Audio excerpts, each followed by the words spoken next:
Welcome to Burlap Teachers. Enjoy the video. In this video, I will explain how to learn dance online. First, identify your preferred dance style, whether it's hip-hop, ballet, or something else.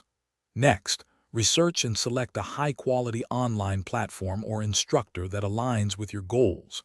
Create a comfortable and safe practice area in your home, ensuring you have enough space to move freely.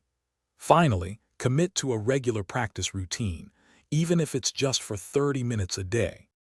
To maximize your online learning, break down new choreography into manageable segments. Focus on mastering each part before combining them. Recording yourself dancing is incredibly helpful. It allows you to objectively review your movements and spot areas needing refinement. Practicing in front of a mirror also provides immediate visual feedback. Don't forget to connect with other online learners for encouragement and shared insights. Staying motivated is key to long-term progress. Set clear, attainable goals like mastering a specific 8 count or improving your pirouette by 25%. Acknowledge and celebrate your small achievements along the way.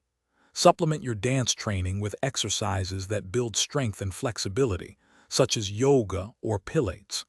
Occasionally, attending an in-person workshop can offer fresh perspectives and valuable feedback. Learning online can present unique challenges. If space is limited, adapt your movements or focus on styles requiring less room. To counter feelings of isolation, actively engage in your online dance community. Ensure you have a stable internet connection to avoid interruptions during lessons. For persistent issues with form or potential injuries, consider consulting a professional dance instructor or physical therapist for personalized advice. Thanks for watching. Consider subscribing if this video helped you.